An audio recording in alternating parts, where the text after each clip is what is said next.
Oh, Princess Sakura, what are you doing here?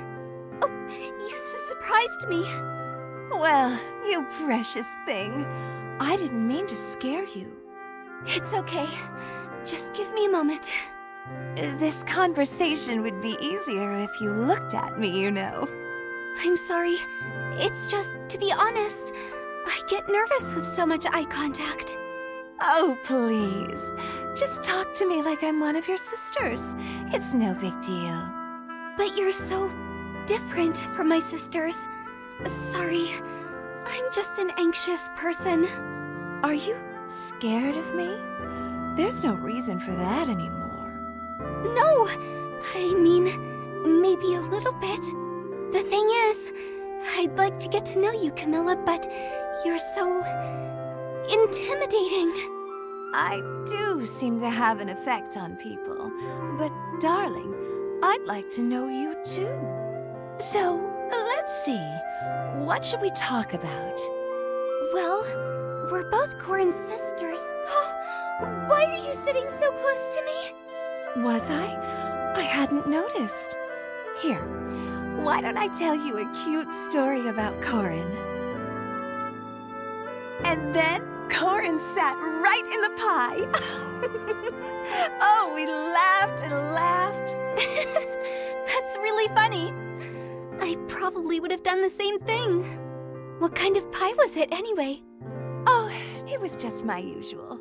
Apple pie with a little kick of cardamom. That sounds good.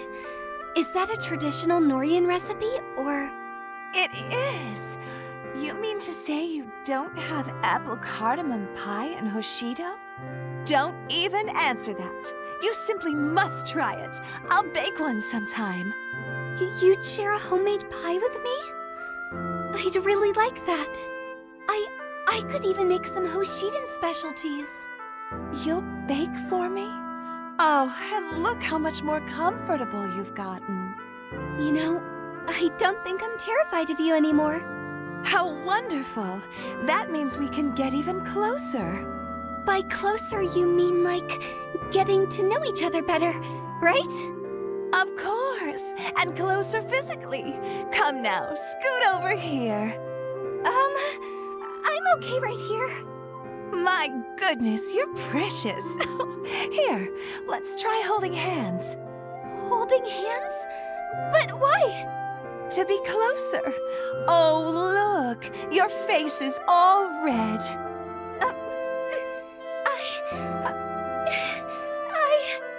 Look me in the eyes and say whatever you want, darling. I can't think of anything. Corin? Hello? Are you here? I've just sent Corin on a delivery.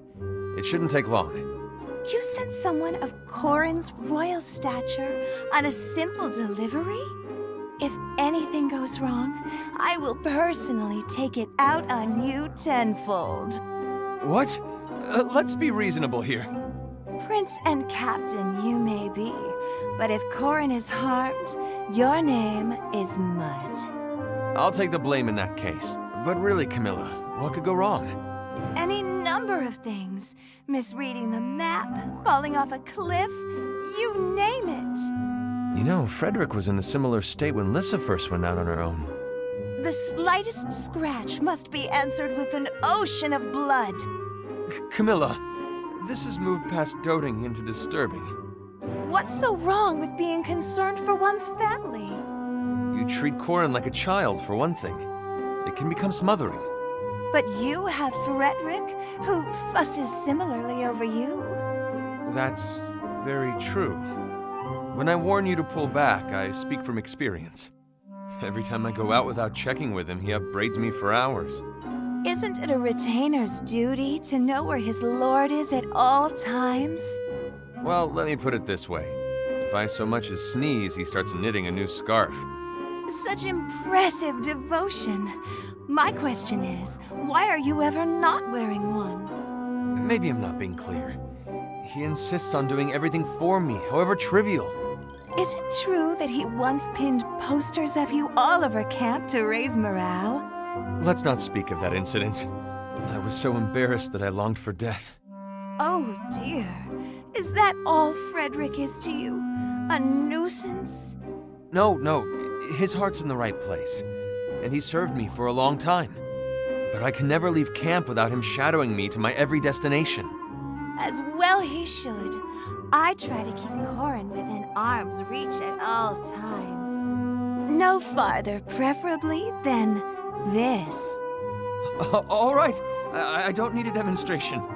Oh, how adorable you are with flushed skin.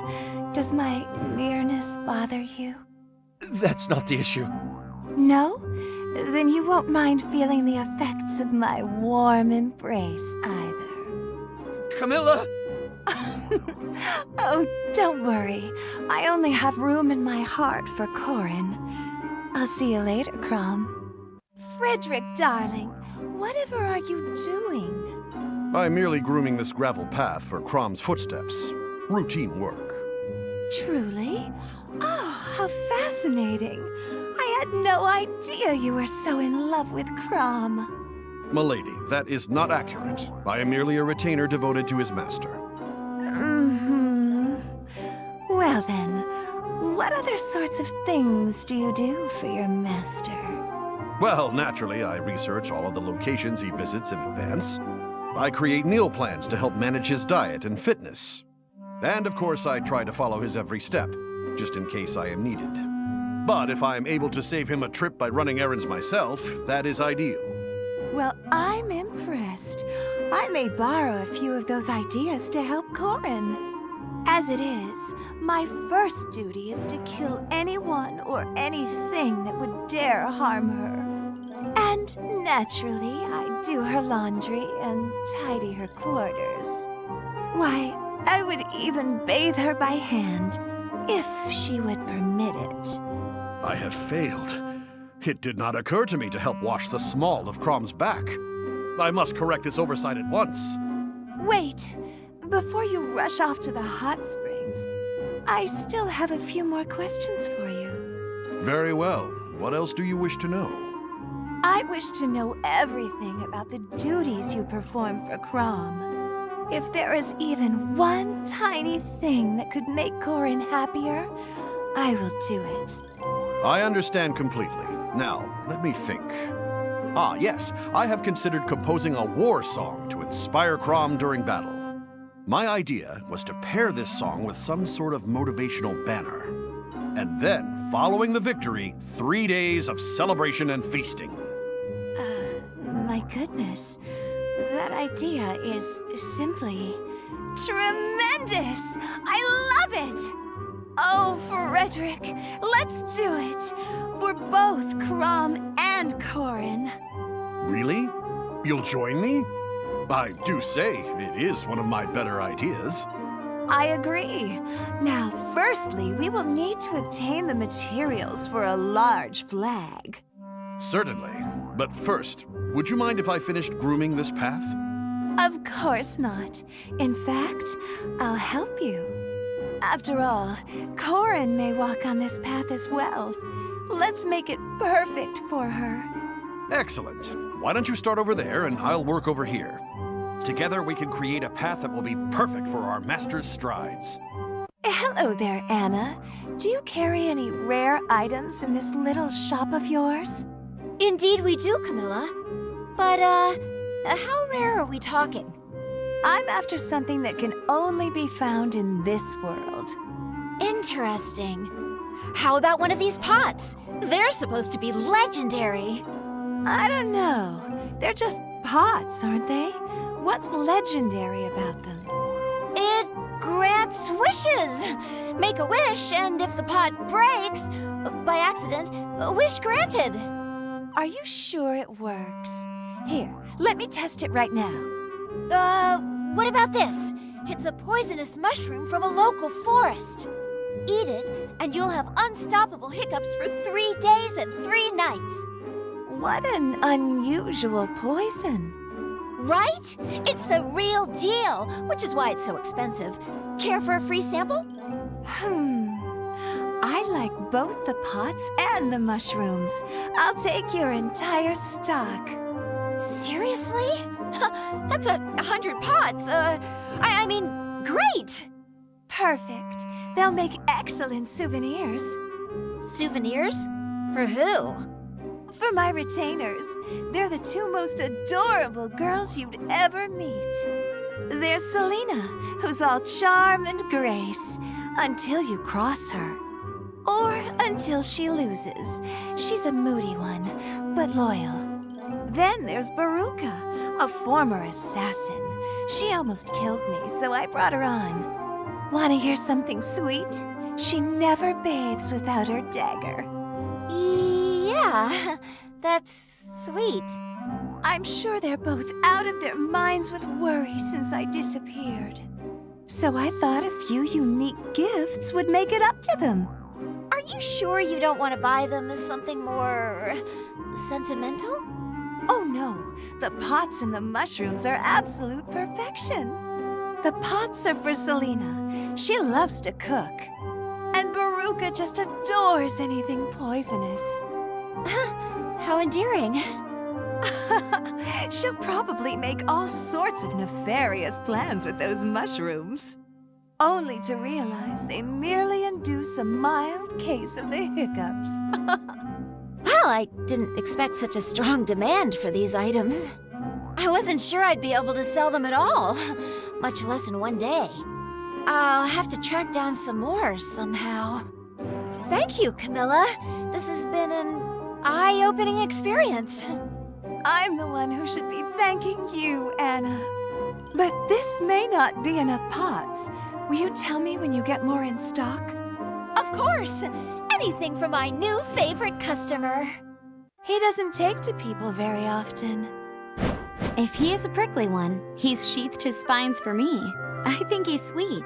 I'm glad you get to see this side of him. Tell me, Princess, have you ever ridden a wyvern before? From observing you in action, I think you would take naturally to it. You flatter me, Camilla, but I'm satisfied with my current mount. He is my sworn companion in my mission to protect Marth. Ah, yes, Prince Marth. You and he are quite the pair, aren't you? I don't know if I'd say that. I have my hopes, but who knows? That aside, there's another reason I can't give this one up. Promise not to laugh. I would never. Whatever you say is safe with me. Though I am a princess, I spend most of my time traveling with Marth. At times, our forces must make camp, and it gets very dark in the wild. Oh, I know full well. Though where I come from, it's dark even in the day. That sounds terrible. I'm actually quite afraid of the dark. It's only when I know my Pegasus is near that I can sleep soundly. Oh, how darling.